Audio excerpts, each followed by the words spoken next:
podcast livre La société très secrète des sorcières extraordinaires de Sangu Mandana. Présentation du roman. Le titre en VO du roman est The Very Secret Society of Irregular Witches. Il a été publié en France en 2023 aux éditions Lumen. Il fait 407 pages.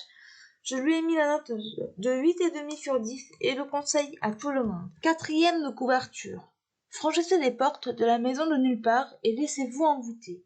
Mika Moon a toujours, enfin presque toujours, respecté 3 grandes règles.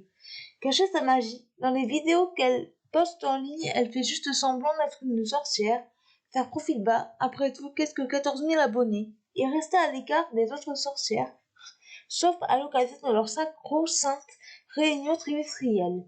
La jeune femme a donc pris l'habitude d'être seule et a même passé le plus clair de sa vie d'adulte à déménager en prenant garde de ne jamais s'attacher à qui que ce soit. Un jour, pourtant, elle reçoit une intrigante offre d'emploi, devenir la professeure particulière de 3 jeunes sorcières dans une mystérieuse propriété du Norfolk baptisée la Maison de Nulle Part.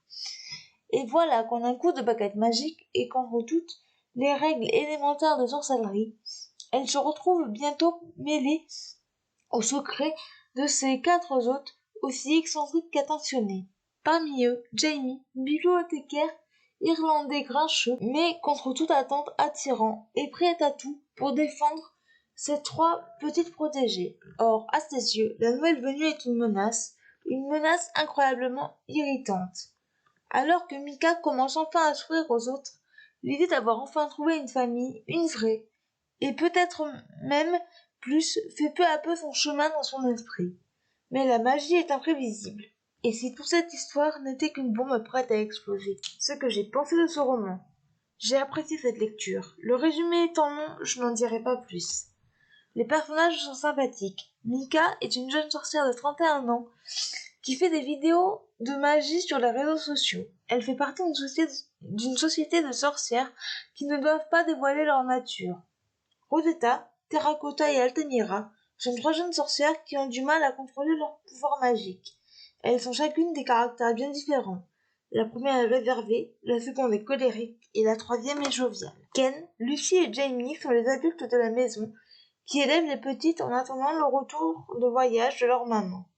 Ils vont très vite s'attacher à Mika, même si Jamie est grognon. L'intrigue est toute douce et agréable à suivre. On a envie de tourner les pages pour connaître la suite. Il y a une petite enquête comme dans les Cozy Mystery. L'écriture de l'autrice est simple et efficace.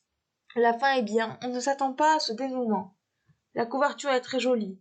Par contre, j'ai trouvé qu'il y avait quelques petites longueurs à certains moments. En bref, une bonne découverte. Extrait du livre. Être gentil, c'est avoir de bonnes manières, aider les touristes à trouver leur chemin, sourire aux caissiers fatigués au supermarché. Et c'est déjà très bien, mais ça ne dit pas grand-chose sur la personne qu'on est vraiment. La gentillesse, c'est ce qu'on fait quand les autres nous regardent. En revanche, la bonté est quelque chose de plus profond. C'est ce qu'on fait quand personne ne regarde. Les points forts de ce roman, les personnages, l'écriture, l'intrigue, la couverture et la fin. Les points faibles de ce roman, les petites longueurs. Voilà, c'en est tout pour ce podcast, j'espère qu'il vous aura plu. N'hésitez pas à me donner votre avis et vos commentaires sur YouTube, à vous abonner à la chaîne, et je vous retrouve très bientôt pour un nouveau podcast. Ciao!